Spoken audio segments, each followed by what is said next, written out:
alabanza. Es el Espíritu de Dios que da testimonio a nuestro espíritu que somos hijos de Dios. Hermosa alabanza para que nos meta también con todo nuestro corazón a recibir la palabra que el día de hoy nos es ofrecida. Pero igual queremos comenzar disponiéndonos con una oración para ir al mensaje del día de hoy. Y juntos, desde donde se encuentra, permítame guiarle en esta oración para recibir juntos también la palabra. Y decimos: Señor, en este momento dispongo mi corazón y mi voluntad para ser oidor y cumplidor de tu palabra en obediencia. Guíame con tu Espíritu Santo para ser transformado a la imagen de tu Hijo. Amén. José Mariscal Puerta fue el primer bebé medicamento nacido en España, autorizado por la Comisión Nacional de Reproducción Asistida. Lo sobresaliente del nacimiento de este bebé, como otros que se han venido autorizando, es traer al mundo a un bebé libre de una enfermedad hereditaria, con la esperanza de que pueda ayudar a curar a un hermano afectado con una patología grave. Desde el 2006, que conocí la noticia, hasta la fecha, la comisión ha aprobado otros casos de los denominados bebés medicamentos, los cuales son compatibles con sus respectivos hermanos que padecen una enfermedad hereditaria congénita. La sangre del cordón umbilical del recién nacido sirve para realizar el trasplante.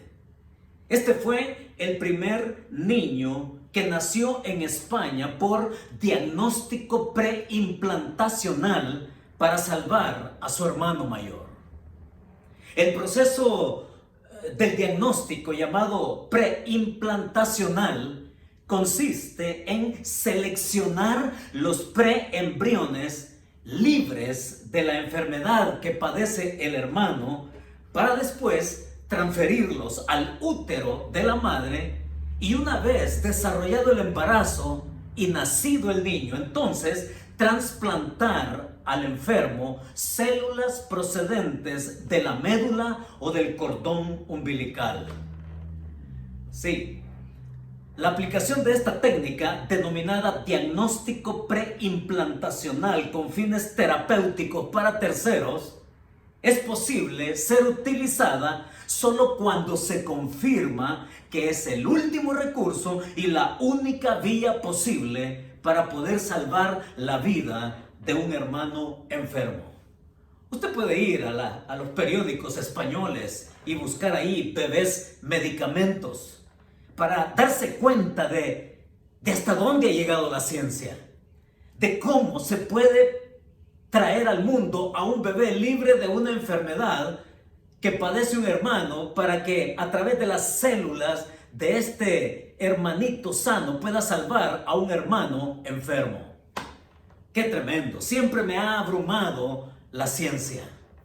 Y así como un bebé puede nacer libre de una enfermedad para salvar a su hermano, también la Biblia nos habla de ese bebé que nació hace 21 siglos, para que podamos salvarnos de esa enfermedad hereditaria, de esa enfermedad congénita, esa enfermedad que se llama pecado, no para detener el proceso de muerte, pero sí para librarnos de la consecuencia de morir sin tener la posibilidad de conocer la gracia de Dios. Es por eso que el día de hoy nuestro texto nos lleva a que nosotros, el escritor bíblico, nos va a mostrar en su palabra que nosotros estamos llamados a perseverar con la seguridad que nos ofrece la victoria de Jesucristo. en su gracia al ser efectiva a toda persona que se dispone a creer en Él como Señor y como Salvador. Les invito a que me acompañen una vez más a la epístola a los Hebreos, capítulo 2, versos del 14 al 18, y ahí es donde nos metemos con dos principios y con una verdad que junta a estos dos principios para que nos demos cuenta hacia dónde el escritor bíblico nos está guiando. Hebreos capítulo 2, verso 14 al 16. En primer lugar, leamos lo que dice. Y dice así: así que, por cuanto los hijos participaron de carne y sangre, Él también participó de lo mismo, para destruir por medio de la muerte al que tenía el imperio de la muerte, esto es, al diablo, y librar a todos los que por el temor de la muerte estaban durante toda la vida sujetos a servidumbre. Porque ciertamente no socorrió a los ángeles, sino que socorrió a la descendencia de Abraham. Nos quedamos ahí. El principio que el escritor nos comparte en primer lugar es este. Y lo va a decir de una manera así para que lo entendamos. Él, sabiendo que estos han conocido por la fe la gracia que les es ofrecida en Cristo, Él les está diciendo, dadas las circunstancias de crisis, de persecución, de circunstancias duras, Él les está diciendo a ellos: vive libre sin el síndrome de esclavo. Vive libre sin el síndrome de esclavo. Y aquí empieza a explicar aquello que ya hemos venido señalando anteriormente. Y se refiere en el versículo 14, en su primera parte, a la encarnación. Que Cristo vino a participar de lo que todos ellos eran, humanos. Y Cristo vino para encarnarse. Cristo vino para identificarse de tal manera que Él pudiera entonces ser el medio que Dios en su gracia nos da para que podamos ser también salvos. Y en esta encarnación, pues también tenía un propósito. Y el propósito está señalado aquí, dice, para destruir por medio de la muerte al que tenía el imperio de la muerte. Hay que decirlo, pero la palabra que se traduce aquí y que dice para destruir, en el original, en el texto griego, es esa palabra que quiere decir volver inoperante, volver inefectiva, porque no se está refiriendo de que nosotros vengamos a ser inmunes al proceso de muerte humana, de muerte natural, en donde todos caminamos día con día. Jesucristo no vino para salvarnos de ese proceso de muerte natural con el cual vivimos constantemente. Él vino a volver inoperante el que una persona, si bien va en el camino de ese proceso de muerte, vuelve inefectivo, inoperante el que una persona muera sin conocer la gracia de Dios, o que muera incluso, pero siendo salvo. Aquí es donde el poder del que tiene el imperio de la muerte, que se nos dice claramente es el diablo. Nosotros aquí necesitamos entender algo, porque la encarnación, óigalo, supuso identidad total con lo que somos, seres humanos. Alguien que vino y que voluntariamente se ofrece para que por medio suyo podamos venir al conocimiento de la gracia del Dios Padre. Es por eso que podemos leer y recordar lo que dice Juan 3:16, ¿no? Aquel verso que todos conocemos de memoria.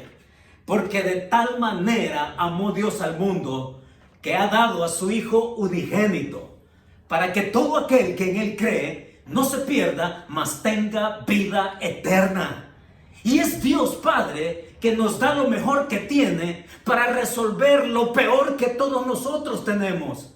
Es Dios dándonos a su Hijo, ese Hijo que se entrega voluntariamente para que a través suyo entonces podamos venir a encontrarnos con la gracia del Padre, que es amor. Es ese Dios que es amor. Y este es un momento muy importante para aclarar algunas cosas. Vaya que lo es. Necesitamos aclarar algunas cosas que muchos tienen de manera tergiversada en su mente, en su corazón, pero que la Biblia nos las aclara. Así es que una de las cosas que necesitamos aclarar es eso, es que Dios es amor. Sí, pero muchas personas viven diciéndose día a día que cómo es que Dios de amor, Dios que es amor, me va a mandar a mí al infierno. Y la Biblia nos enseña de ese Dios que es amor, por supuesto. Pero que también la Biblia nos dice que ese Dios que es amor es un Dios justo y que tiene que castigar el pecado. Hay que aclararlo y decirlo. Otra de las cosas que necesitamos aclarar es lo que otros opinan, lo que otros creen acerca del universalismo. Es ese modo de pensar, de creer o de sentir en donde se dice que al final de cuentas todos vamos a ser salvos. De ahí el nombre universalismo. Y la Biblia no enseña tal cosa. Necesitamos aclarar, subrayar con letras de molde que lo que la Biblia nos dice es que durante nuestra vida terrenal, mientras nosotros estamos en esta tierra, es que la gracia de ese Dios que es amor se nos brinda, se nos otorga para que podamos decirle sí, aceptarla, tomarla, y que no hay, y esto es importante, porque no hay segundas oportunidades. No hay segundas oportunidades. Jesús es el que nos libera de ese imperio de la muerte. No nos libera, oiga, no nos libera del proceso de muerte natural que todos traemos.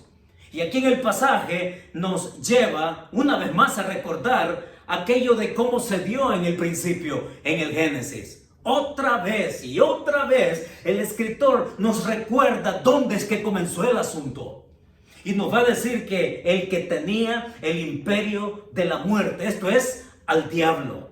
Y es ese diablo que metió ese germen, ese virus con que todos vivimos, nacemos, y muchos mueren así.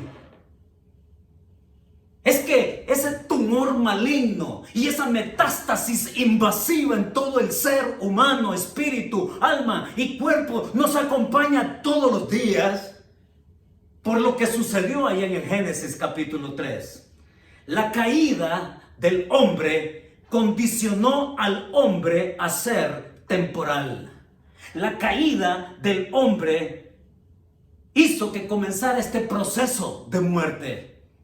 Y entonces desde ahí la necesidad de la encarnación, de esa muerte de gracia que nos va a referir aquí el escritor, y que esa gracia puede ser efectiva cuando la persona le dice sí, la abraza, la acepta y la recibe.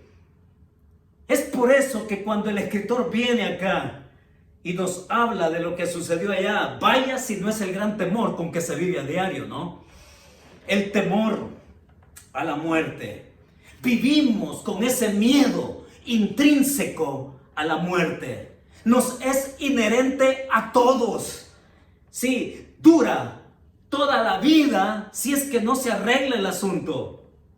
Nos dedicamos a vivir evitando la muerte. Pero como desde el principio, ¿no? ¿Recuerdan ustedes qué fue lo que le dijo Satanás a Adán y a Eva? No, es que no vas a morir. Es que el día en que ustedes coman del fruto, van a ser como Dios. No vas a morir. Y efectivamente así fue.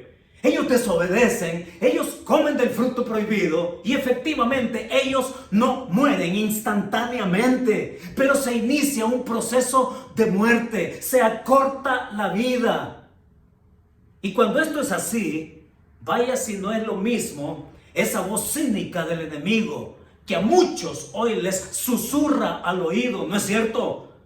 Esa voz cínica del diablo que hoy les dice a muchos, no vas a morir, pruébalo, no vas a morir. Inyéctate, inhálala, métetela en el cuerpo cuanto quieras. No vas a morir, al contrario, vas a sentir que vuelas, te van a dar ganas de volar y vas a volar todo lo que quieras, ¿no? No vas a morir. Satanás sigue con esa voz cínica, como desde el principio, el día de hoy, engañando con su imperio de muerte, acompañado de su imperio de mentiras.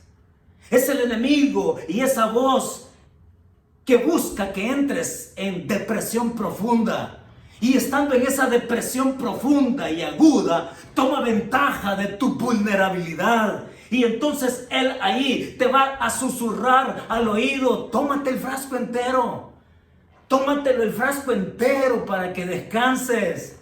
Y cuando te lo tomas entero, entonces ya no despiertas. Sí, el enemigo constantemente vive con su imperio de muerte, con su imperio de mentiras, convenciendo a muchos de lo que tienen que hacer. Y otra vez el enemigo va a venir y te va a decir, ¿no? Ahora eres más listo. Ahora puedes cometer el mismo delito y entonces tú sabrás qué hacer. No te atraparán. Mentira. Mentira, porque vuelves al cuchitril. Vuelves allá al fango, a enlodarte, a vivir en el reino de la miseria, que es lo único que Satanás puede ofrecer. Lo único que Satanás puede ofrecer es el reino de miseria. El diablo quiere, porque conoce quién es Dios. Dios de misericordia. Él quiere evitar a toda costa que toda persona se encuentre con la gracia de Dios Padre. Él lo va a evitar a toda costa. Y todos, decía, vamos en ese proceso de muerte. Ahora, hay una realidad acá que debe de gustarnos. Hay una realidad que debe de gustarnos y que debe de ponernos alerta, como para que no retardemos aquello que Dios con todo su corazón anhela que toda persona entienda y que tome un paso directo al respecto. La realidad de la muerte, oiga, es tan real la muerte. Todos lo sabemos. La realidad de la muerte nos explica la otra realidad. ¿Cuál es esa realidad? Todos al morir pasaremos a esa otra realidad llamada eternidad. Esa realidad que se vuelve, oiga, igualmente ineludible. Es esa realidad que se llama eternidad, que se vuelve igualmente ineludible. Nadie puede evitar la eternidad. Déjeme recordárselo, crea o no crea, le guste o no le guste, le cuadre o no le cuadre, pero absolutamente nadie va a poder eludir la eternidad. Lo que va a hacer la diferencia es dónde vas a pasar la eternidad. O la vas a pasar en salvación y en gozo, en la presencia de Dios, o la vas a pasar en condenación, separado de Él. Pero la eternidad es inevitable, y eso es lo que la Biblia nos enseña. Pero constantemente el enemigo quiere evitar que tú te encuentres con esa gracia, porque sabe que si tú decides por la gracia de Dios hoy, eso determina tu después. Lo que tú decidas hoy, eso determina tu eternidad.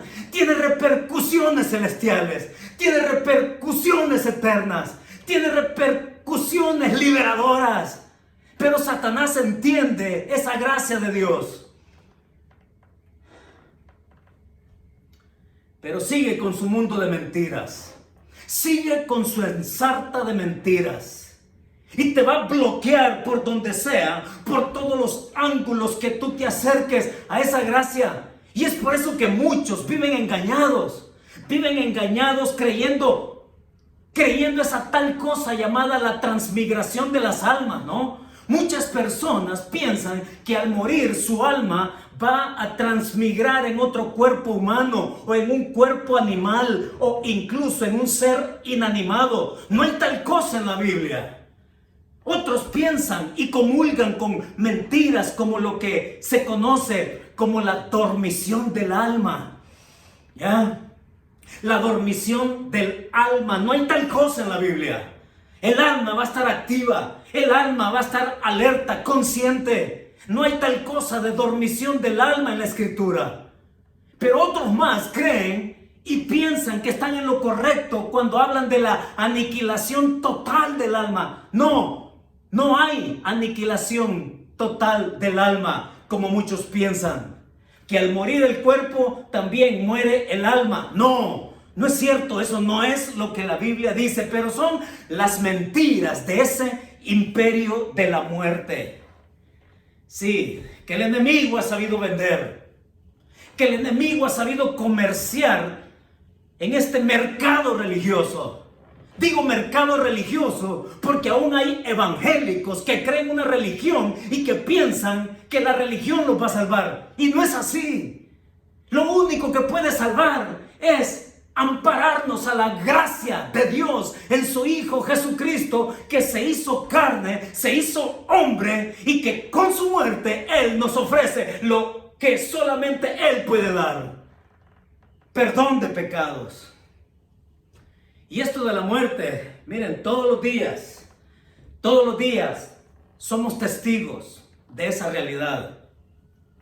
Pero la realidad de la muerte no pasa por saber cómo, o cuándo, o dónde. Oigan, ¿qué va a pasar? Va a pasar. La pregunta es ¿estoy listo cuando llegue ese momento? ¿Estoy preparado si es que me toca el día de hoy a mí? Esa es la pregunta que todos tenemos que respondernos honestamente. Y la única manera de respondernosla honestamente es inclinando nuestro oído, poniendo nuestro corazón en el reino de la verdad que Jesucristo enseñó. En el reino de la verdad, en su palabra para nosotros. Es Dios quien nos quiere liberar de ese síndrome de esclavo. No vivas como esclavo. Mucha gente le teme a la muerte.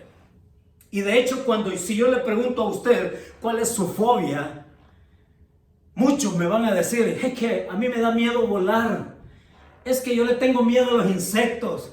Es que yo le tengo miedo al encierro. Y todos esos miedos se derivan de un temor mayor. Que por cierto, cuando revisamos la lista de fobias, el temor a la muerte encabeza todos estos. Es el temor a la muerte el número uno absoluto de que toda gente padece. El temor a morir. Se dedican por eso. Y es por eso que se dedican a vivir esta vida evitando la muerte. Y se oyen voces populares, ¿no? Oímos esto con la gente en su conversación común de a diario. Y dicen, por eso es que vida solo hay una. Entonces a disfrutarlo cuanto se puedan. Y se dedican a entretener la vida, como un eslogan, ¿no? A entretener la vida, pensando que es duradera, que me queda mucho tiempo por delante. Y así piensa quizás un adolescente, un joven. Pero si bien es cierto, la realidad del proceso de muerte, oiga, a nadie nos garantiza que seamos longevos, a nadie. Viven tan ocupados teniendo la muerte o temiendo a la muerte que se la pasan evitándola a toda costa cuando es ineludible, igual que la eternidad. Todos tenemos fecha de expiración.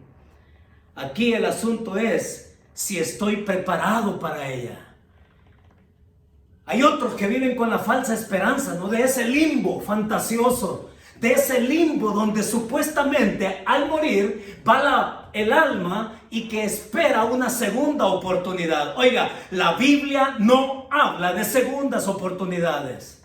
No se refiere a buscar una segunda oportunidad después de morir. La gracia es hoy. La gracia es mientras tenemos vida humana. La gracia de Dios está disponible para todos, pero puede ser efectiva si tan solo tú la recibes por fe en tu corazón, reconociendo el sacrificio suficiente de Jesucristo para ser salvo. No hay otra manera de explicarlo, porque es la única manera en que la Biblia nos lo hace saber.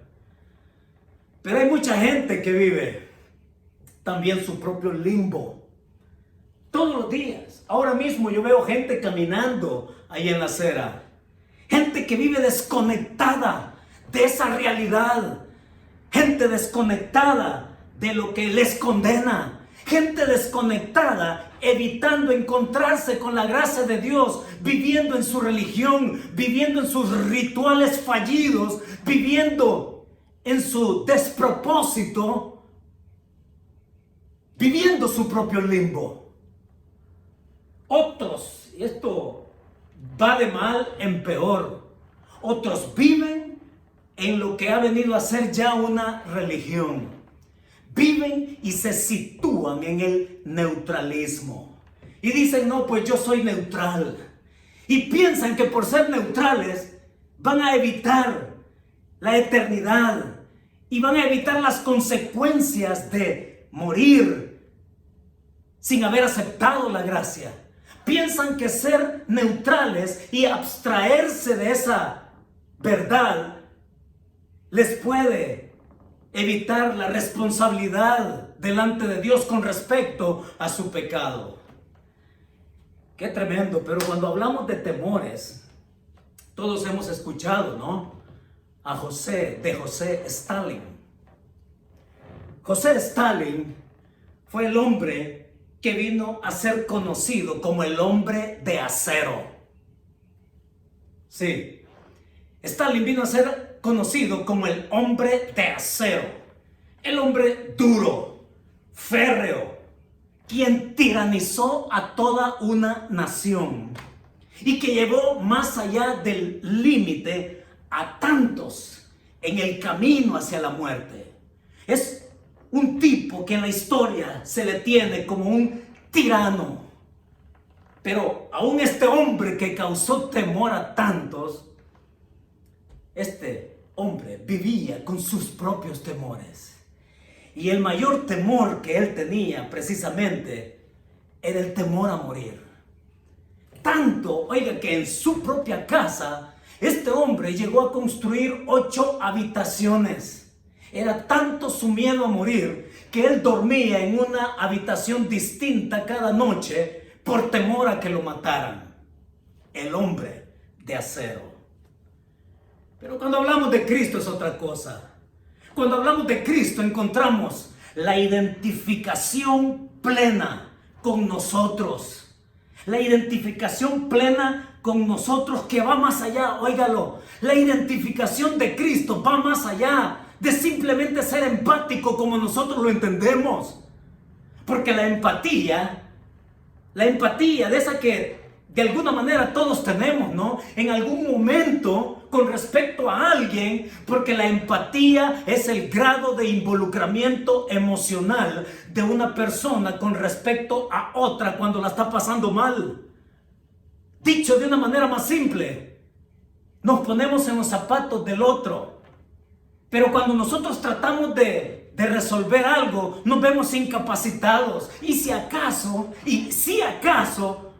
podemos dar cierto apoyo, pero no resolvemos el problema.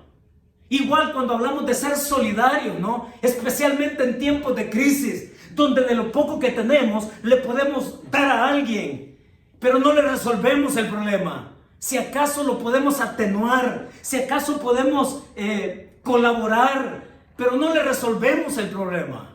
Cuando hablamos de empatía de Jesús y cuando hablamos de solidaridad de Él con nosotros, Él sobrepasa todo concepto que nosotros podamos comprender. Es Jesús que no da parte de Él para resolver parte de nosotros. Es Jesús quien se da completamente para resolver completamente el gran problema que tiene el ser humano. Y ese gran problema, y como lo hemos dicho así claro y en voz alta, es ese germen, ese cáncer, ese tumor y esa metástasis invasiva que se llama pecado. Es Jesús quien viene para resolver el asunto. Y aquí en el pasaje, Él supera esa empatía. Y es por eso que Jesús, óigalo, Jesús es el que sí puede hacer al verdadero nuevo hombre. Fue en esto que se equivocó el Che Guevara. Fue en esto que se equivocó Fidel Castro y compañía. Fue en esto que se equivocó José Stalin o Vladimir Lenin. Todos ellos se equivocaron porque según ellos, según en su ideología, ellos pensaban que creándole al ser humano las condiciones externas necesarias, podían encontrar al hombre nuevo. Pero la Biblia enseña que el verdadero hombre nuevo no es porque se le creen las circunstancias externas. El verdadero hombre nuevo viene desde dentro, viene desde una transformación interna que solamente Jesucristo es capaz de dar. Es Jesucristo el que nos ofrece el verdadero nuevo hombre.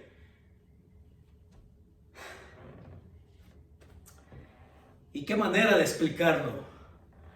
¿Qué manera de explicarlo en el versículo 16? Miren lo que dice el escritor en el verso 16. Porque ciertamente, va a decir, no socorrió a los ángeles, sino que socorrió a la descendencia de Abraham. Vaya manera de decirlo. Porque la manera en que lo explica con esa palabra que nos introduce, porque Él va a dar una razón. Y la razón es contundente, es convincente, es inobjetable. Y Él va a decir acá que si Jesús hubiera querido salvar los ángeles, entonces se hubiera hecho ángel. Eso es lo que está diciendo. Pero no, Jesús no se hizo ángel para rescatar ángeles. Los ángeles que desobedecieron y que cayeron están confinados de una vez al infierno. Pero Jesús vino a ser hombre. Jesús vino a identificarse plenamente con el ser humano para que en nuestra condición caída Él fuera el medicamento, Él fuera la solución, Él fuera el que resolvería nuestro problema, no en parte, sino completamente. Es eso lo que está diciendo el versículo 16. Y dice ahí, sino que a la descendencia de Abraham. Ahora necesitamos puntualizar algo acá. Porque es Pablo, allá en Gálatas, que va a decir que los que son de fe, hablándole a gentiles, ahí en Gálatas, los que son de fe, estos son hijos de Abraham. Una de las cosas que está clara acá, en el contexto estrictamente judío, es que el judío pensaba que podía ser salvo automáticamente solo porque venía de la mera semilla, de la mera estirpe de Abraham. Y entendían la salvación como aquello que les era dado automáticamente. Y es por eso que el Señor durante su ministerio terrenal, y nos lo explican bien los evangelios, va a decir que si alguien no es capaz de dejar padre o madre y toda esta relación consanguínea, porque está hablando de que creer en Él va más allá de una herencia que pueda venir de familia, como lo era en la religión judía, la concepción de ser salvo. En otra ocasión Jesús les dice, ¿no? Porque vendrán muchos del oriente y muchos del occidente y se van a sentar con Abraham, con Isaac y con Jacob en el reino. Es que cuando hablamos que socorrió a la descendencia de Abraham, es que el Señor socorre a todos aquellos judíos o gentiles, judíos o no judíos, pero que creen por fe en Jesucristo. Él, dice acá, los socorre. Y esa es una de las cosas que necesitamos entender hoy. Por eso es que cuando estuvo en la casa de Zaqueo, ¿no? Cuando estuvo en la casa de Zaqueo, este ladrón, porque era ladrón, dice, era ladrón. Y como dicen algunos hoy en día, a mí no me den, a mí pónganme donde hay. Y tantos así en todas partes. Pues Jesús llega a esa casa y el hombre cree en el Señor. Y el Señor le dice, Zaqueo, baja porque me es necesario ir a tu casa. Y llega, se sientan a comer. Y este hombre está en la transformación al creer en Jesús, que dice, pues yo estoy dispuesto a devolver 4 veces de lo que he robado. Y el Señor dice, no, hoy ha venido la salvación a esta casa porque este hombre también es hijo de Abraham. No porque fuera un descendiente en el linaje de Abraham. Es porque Zaqueo hizo lo que hizo Abraham. Él creyó en el Dios y le fue contado por justicia, como lo hizo Zaqueo en su casa creyendo en Jesús, y también le fue contado por justicia, y como lo puede hacer el día de hoy con cualquier persona que se rinde a Él en fe y que abraza la gracia y la toma y la hace suya por completo. Se justifica por la fe. Así es como nosotros venimos a darnos cuenta lo que en el pasaje a continuación sigue. Dice el verso 17 y que nos lleva al segundo principio. Dice, por lo cual debía ser en todo semejante a sus hermanos, para venir a ser misericordioso y fiel sumo sacerdote en lo que a Dios se refiere, para expiar los pecados del pueblo. Pues en cuanto él mismo padeció siendo tentado, es poderoso para socorrer a los que son tentados. Ya nos ha dicho, ¿no?, el escritor acá, en los versículos del 14 al 16, vive libre del síndrome de esclavo. No estás para ser esclavo, estás para ser libre. Y en estos versículos del 17 al 18, él va a decir, vive libre, favorecido con la misericordia que solo Jesús puede ofrecer. Vive libre con la misericordia que solo Jesús puede ofrecer, nadie más. Y en el versículo 17 dice, por lo cual debía ser en todo semejante a sus hermanos. La humanidad, un ser humano identificado plenamente, y dice ahí, para venir a ser misericordioso. Mire, muchas veces yo me he dado cuenta que muchas personas hablan de ciertas cosas y no saben lo que quieren decir. Y este es el momento, un buen momento para hacer otras aclaraciones. Necesitamos entender qué es la gracia, qué es misericordia, qué es justicia, porque todo esto está implicado en el texto. Cuando hablamos de la gracia es recibo lo que no merezco. Gracia, recibo lo que no merezco. Misericordia, lo que merezco, no recibo. Lo que merezco, que es condenación por ser pecador, no lo recibo. Y justicia es recibo lo que merezco. Así que con esas aclaraciones simples, ya creo que nos podemos ubicar en el corazón de lo que el escritor nos está diciendo acá.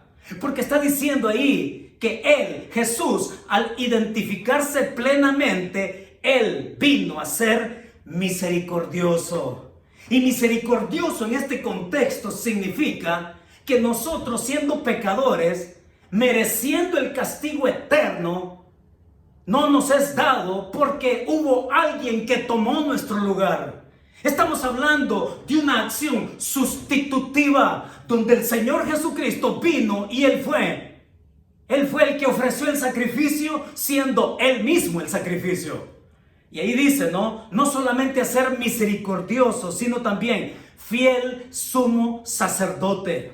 Y la palabra que más adelante usa, dice, en lo que a Dios refiere, y sigue diciendo, para expiar. Esa palabra es hermosa. Nos ubica de nuevo en el Antiguo Testamento. Allá en Levíticos capítulo 16, donde el pueblo de Israel se nos narra que celebraba el famoso Yom Kippur. Ese Yom Kippur, el día de la expiación. Levíticos capítulo 16, usted puede leer los detalles en casa. Pero cuando el escritor aquí hace alusión a expiar el propósito de esa muerte sustitutiva, es porque ellos entienden claramente la intensidad de lo que Él les está enseñando acá. Y que nosotros también tenemos que comprender, porque es la realidad con que hemos sido investidos por la gracia del Señor. Es ese día de expiación donde el sumo sacerdote era el día más solemne de la nación judía, y que el pueblo se acercaba allá al tabernáculo, y que una vez al año el sumo sacerdote entraba al lugar santísimo.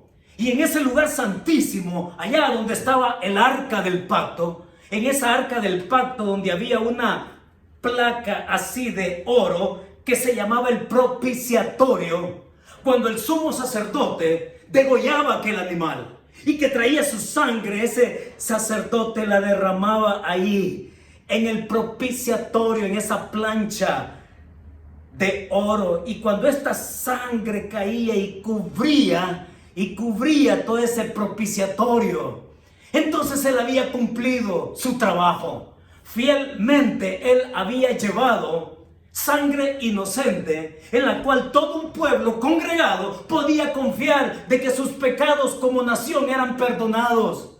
Y terminado aquello, esperar hasta el siguiente año para volver a hacer lo mismo. Y año tras año el pueblo de Israel hacía lo mismo. Pero cuando habla aquí de Jesús, dice para expiar, porque Él sobrepasa toda la fidelidad del sumo sacerdote en el pueblo de Israel. Porque Jesús se presentó una sola vez y para siempre. Es Jesús que se convierte en el sumo sacerdote, y siempre tenemos que subrayar, ¿no? Siendo Él mismo el sacrificio. Así que eso que se llama expiación es la sangre sustitutiva suya, su propia sangre que grita desde el Calvario: yo te amo, que grita desde el Calvario: yo te busco, que grita desde el Calvario: yo te ofrezco mi gracia, que grita desde el Calvario. Y como lo dice allá la Escritura en otro lado, ¿no? El gran deseo de Dios es que toda persona proceda al arrepentimiento para el perdón de los pecados. Perdón de los pecados que no estaba restringido a un pueblo étnico. Es una gracia y un perdón que está extendido para todo aquel, judío o no judío. Ese perdón está disponible. Esa gracia está abierta para todos, pero es efectiva solamente para aquellos que la creen, que la aceptan y que la toman. La ayuda, por cierto, en el versículo 18 va a decir, pues, terminando, ¿no? Pues, en cuanto Él mismo padeció siendo tentado, es poderoso para socorrer a los que son tentados. La pregunta que le hacemos al pasaje es, ¿a qué tentación se refiere? No le ponga usted el gusto que quiera a la tentación que se le imagine. No, tenemos que honrar el pasaje, tenemos que honrar el contexto, tenemos que honrar la panorámica que aquí el escritor tiene en mente para decirlo. La tentación a la cual se refiere acá tiene que ver con aquello que me hace renunciar de creer. De eso se trata. Por eso es que Jesús dice en esa completa identificación con nosotros, habiendo pasado por todo lo que pasó y habiendo en algún momento en su humanidad preguntarle al Padre: si quieres, pasa de mí esta copa, es porque también nosotros podemos tener y entrar en ese forcejeo: persevero o no persevero, continúo o renuncio. Y lo que el escritor acá nos está diciendo, que si Jesús pasó también por eso, nos puede socorrer a nosotros de volver a una vida antigua, de volver y retrasarnos, de volver y quedarnos allá atrás. El Señor nos socorre para que perseveremos, para que sigamos y para que vayamos conquistando aquel tiempo, aquella tumba, aquel Calvario, como Él lo hizo, y que podamos ser victoriosos.